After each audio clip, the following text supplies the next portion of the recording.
Hello my lovely soul family, आपके लिए एक और रीडिंग लेके आई हूँ जिसका टॉपिक है लोगों को समझ आ रहा है कि वो आपको अब भड़का कर, है ना, चेता कर, भड़का कर हरा नहीं सकते। तो ये अब इनकी बहुत सारी चालें थी कि आपको भड़काएंगे, है ना। तो अब भड़काने की चालें हो रही हैं इनकी फेल। तो जानने की कोशिश करते हैं कि ऐसे क्या किया आपने जो इनकी चालें फेल होने लगी हैं। सब कुछ जानने की कोशिश करते हैं टैरो कार्ड के माध्यम से।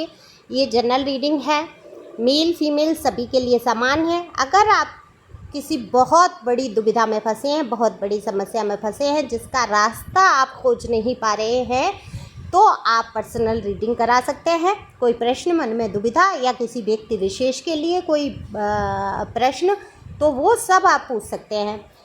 पर व्हाट्सएप पे ही संपर्क करेंगे और रीडिंग पर्सनल जो है फ्री नहीं है, डीपी पे सारे चार्ज दिए हैं। तो चलते हैं रीडिंग पे। कार्ड मैंने शफल कर लिए हैं, यूट्यूब की रीडिंग फ्री है। तो देखो, जो कुछ मैं देख पा रही हूँ या कार्ड के माध्यम से, तो सबसे पहले तो आपकी एनर्जी में देख रही हूँ बहुत ही शांत, कहते हैं ना जैसे गहरा समंदर, ऐसे आप हो गए हैं। गहराइयों में आपने अपनी भावनाओं को छुपा लिया है, शांत लहरों के साथ बहे चले जा रहे हैं। आप अपनी मन की गहराई को किसी को दिखाना नहीं चाहते, बताना नहीं चाहते। हालांकि कई प्रश्न आपने अपने मन के अंदर दबा रखे हैं, लेकिन कहते हैं ना कि गुस्सा कब आता है? गुस्सा तभी आता है जब लोग हमारी बात को नहीं समझ पाते हैं। लोगों को हम बताना चाहते हैं अपने कुछ ऐसे रिश्ते, कुछ ऐसे लोग या कुछ आसपास के लोग जिनको हम ये बताना चाहते हैं कि क्या गलत है, क्या सही है, या जैसा वो हमें समझ रहे हैं हम वैसे नहीं हैं, या कुछ भी परिस्थितियाँ आपके सामने हो सकती हैं। तो जब लोगों ने नहीं समझा, आपकी सच्चाई को लोग नहीं समझ पाए, तो आपने क्रोध भी किया है। ऐसा नहीं है आपका शुरू से बहुत इतना शांत रहे हैं। शुरू से आपका नेचर तो रहा है, ज़्यादा आप बौखलाए नहीं, कभी भड़बड़ाए नहीं, कभी बेचैनी तो हुई है आपको, लेकिन ऐसा नहीं है उस बेचैनी में आके आपने कुछ गलत कर दिया, किसी को मार दिया या किसी के बुरा कर दिया। नहीं, आप क्रोध में भी इतना हिंसक नहीं हो पाते हैं। तो ये क्यों नहीं हो पाते हैं हिंसक? अपनी सत्यता को साबित करना चाहते हैं आप क्रोध में भी, दूसरे को नुकसान नहीं पहुंचा पाते हैं। अब ये क्यों है? क्योंकि आपके अंदर एक आध्यात्मिक व्यक्ति छिपा बैठा है। आज आपने उस आध्यात्मिक व्यक्ति से अपनी पहचान करा ली है, यानी आप खुद से अब मिलते जा रहे हैं, अपने आप को समझते जा रहे हैं। दीन दुनिया की भी आपने खबर देख ली है, लोगों के चेहरे आपके सामने उजागर होते जा रहे हैं। तो क्रोध करके आपको मिलेगा भी क्या? और क्यों ही ऐसे लोगों को समझाना जिन्होंने ज़िंदगी में कभी आपको समझने की कोशिश नहीं की। तो यहाँ पर समझना किसको है? आपको। तो ये आप अच्छी तरीके से जान गए हैं, समझना मुझको ही है। तो आपने क्रोध, कहते हैं ना, ये आम लाइन है कि क्रोध की अग्नि, तो क्रोध की अग्नि में शब्दों का, यानी कि जवाबों का ईंधन क्यों देना, ये आप अच्छी तरीके से जान गए हैं। अगर सामने वाला आपको क्रोध दिला रहा है या आपके ऊपर गुस्सा कर रहा है, तो या आपको कराने की कोशिश कर रहा है, तो आप समझ चुके हैं मेरे शब्द बहुत कीमती हैं। देखो, शब्द बहुत कीमती होते हैं, है ना।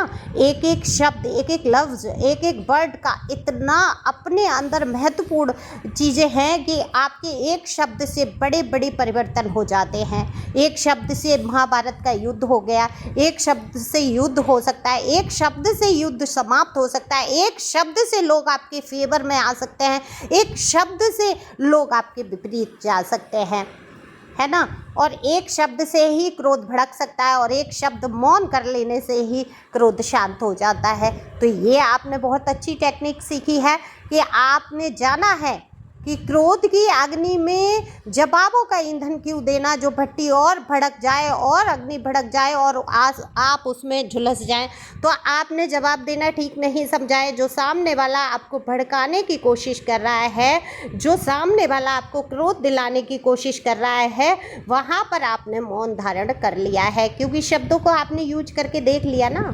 जब सामने वाले व्यक्ति की एक तुच्छ बुद्धि से वो चल रहा है, वो पूरी तरीके से सामाजिक हो चुका है, ऐसा हो गया है, समाज के विपरीत भी हो गया है, वो अपने मन की कर रहा है, वो भी नेगेटिव चीज़ों को लेके, वो पॉजिटिव सोच ही नहीं पा रहा है।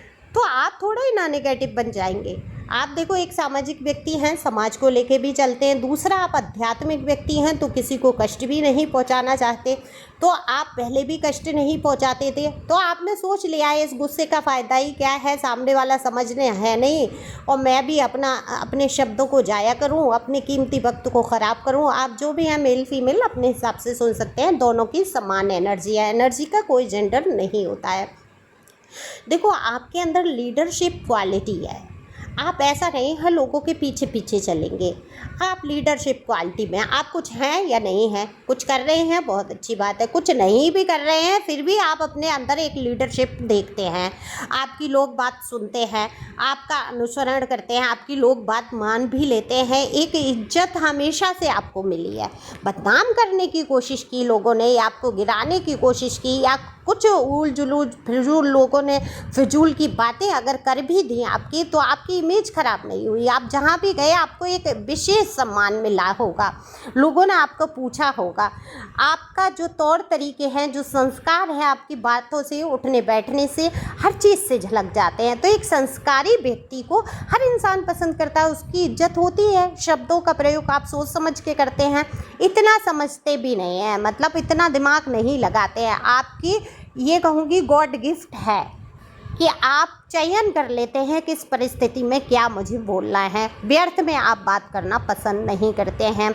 तो यहाँ पर देखो, लोगों ने क्या सोचा, आप मासूम हैं, आप दिल के भोले हैं, तो हमेशा से कॉलेज लाइफ से लेके आज तक जो भी आप कर रहे होंगे, लीडरशिप क्वालिटी में रहे, स्पष्ट बोलना, साफ बोलना आपके नेचर में रहा, आप सच्चाई से टिके रहते हैं, अपनी बात को रखते हैं। तो लोगों ने क्या किया है, आपको हमेशा आगे बढ़ाया है। कोई बात कहनी है, कुछ करना है, तो चार लोगों ने हमेशा कह दिया, आप बोलो, आप कर लोगे, तुम बोलो, तुम कर लोगे, अरे तुम्हारी बात सुनी जाएगी। ऐसे कर करके भड़का भड़का के आपको क्या किया है, हराने की कोशिश की है। लेकिन आप लोग भी समझ गए हैं कि अब ये चालें इसके ऊपर चलने वाली नहीं है। पहले आप बोल भी देते थे, लीडर बन भी जाते थे कि हाँ चलो, लेकिन आपने सोचा कि मैं ही क्यों, तुम नहीं वो बोल सकते, या चार लोग मिलकर नहीं बोल सकते। हमेशा समझो, आप जो आपको भड़का कर, जहाँ समूह है, समूह में कोई समस्या है, वहाँ आपको चेताकर, आपको बढ़ाकर, आपको मुखिया बनाकर आपको ही चोट पहुँचाने की कोशिश की जाती है। ऐसा नहीं है मुखिया बनना गलत है, एक समूह, एक कहीं अन्याय हो रहा है उस अत्याचार के खिलाफ बोलना गलत है, लेकिन जहाँ सबको बोलना चाहिए वहाँ सबको ही बोलना चाहिए। आप अकेले मुखिया बन के अपने आप पे क्यों बवाल लेना है। हालांकि इन चीज़ों से बचना नहीं चाहिए। जहाँ आवश्यक है, सामाजिक मुद्दे हो वहाँ, या किसी की पीड़ा हो, तकलीफ़ हो, आप आगे से आगे बढ़ के भाग लो, और आप लेते भी हैं। लेकिन किसी के मंसूबे अगर ये हैं कि आपको आगे बढ़ाकर आपकी पीठ, कहते हैं ना कि कंधे पे रख के बंदूक चलाना, तो आप अपने कंधे को हाजिर नहीं करेंगे। बंदूक चलाना है तो मेरे हाथ में दो, मैं खुद चला लूँगा, तुम्हारी आवश्यकता नहीं है फिर आप ऐसे हो जाएंगे। तो लोगों की समझ में आ गया, आपको भड़का कर, आपको किसी से भिड़ाना और भिड़ाकर हरा देना आपको, अब इनके बस की बात तो रही नहीं है। आप हाथ से निकल चुके हैं इस मामले में, क्योंकि आपने अपना क्रोध शांत किया है, अपने अंदर आप धैर्य लेके आए हैं, तसल्ली लेके आए हैं। पहले आपको ये होता था बस अब जो हो रहा है हो जाए, जल्दी से हो जाना चाहिए, लेकिन आप समझ चुके हैं जो भी होना होगा अपने टाइम पर, अपनी तिथि पर, अपने समय अनुसार ही होगा, जब ईश्वर इसको पूरा कराना चाहेगा। तो मैं इतना भड़बड़ाऊँगा नहीं, इतनी भड़बड़ाऊँगी नहीं। और जब देखो तसल्ली आ जाती है, धैर्य आ जाती है, चाहे चीज़ें बड़ी से बड़ी जीवन में खो जाएँ, चाहे काम हो रहा है नहीं हो रहा है, तो क्या होता है, झुंझलाहट नहीं होती, क्रोध नहीं आता, गुस्सा नहीं आता। और जब गुस्सा नहीं आता, क्रोध नहीं आता, तो अच्छा, सबसे पहले आपने देखा होगा, सीखा होगा, जाना होगा अपने जीवन में, गुस्सा करने वाला खुद में बड़ा पीड़ित हो जाता है ना। गुस्सा करेंगे, आपका खून जल जाएगा, आपके कई रिश्ते झुलस जाएंगे, आपका बीपी हाई हो जाएगा, आपके मन में, दिमाग में पूरे टाइम तकलीफ़ रहेगी। उस टाइम आपको इतना बुरा लगेगा कि आप क्या करो। लेकिन लोग कुछ ऐसे हैं जो गुस्सा आपको दिलाकर ही रहते हैं। लेकिन अब आपने शांत रहना सीख लिया, क्योंकि आप समझ चुके हैं गुस्सा करने से भी कोई फ़ायदा नहीं है। जहाँ आप काम निकलवा सकते हैं मौन से, वहाँ वहाँ तक जहाँ तक है आप चुप ही रहेंगे, आप अपनी एनर्जी वेस्ट नहीं करेंगे, तो आपको लोग अब हरा नहीं पाएंगे, भड़का पाएंगे नहीं। चालें सब फेल हो रही हैं, लीडरशिप है तो वो आप अपने हिसाब से लीडरशिप करेंगे, दूसरों के भड़कावे में आकर लीडरशिप नहीं करेंगे। ये आपने बहुत ही अच्छा कमाल का एक तरीका अपनाया है और इसके लिए मैं आपकी तारीफ़ करूँगी। और ये एनर्जी को आप अपना ईश्वर में, अपने काम में दे सकते हैं और अपने आप को आगे बढ़ा सकते हैं। खुश रहो, मस्त रहो, मगन रहो, किसी की परवाह करने का नहीं, किसी के ऊपर डिपेंड रहने का नहीं। कंफर्ट जोन से बाहर आप निकल कर जब आ जाते हैं, जीवन सरल सुगम बन जाता है। ये आपको और सीखने की आवश्यकता होगी। कुछ लोग इस चीज़ को सीख चुके हैं और अपना जीवन चाहे संघर्षों में ही सही लेकिन मस्त रहकर गुजार रहे हैं। तो thank you for watching my channel. Thank you angel, thank you God, thank you प्यारे व्यूवर्स।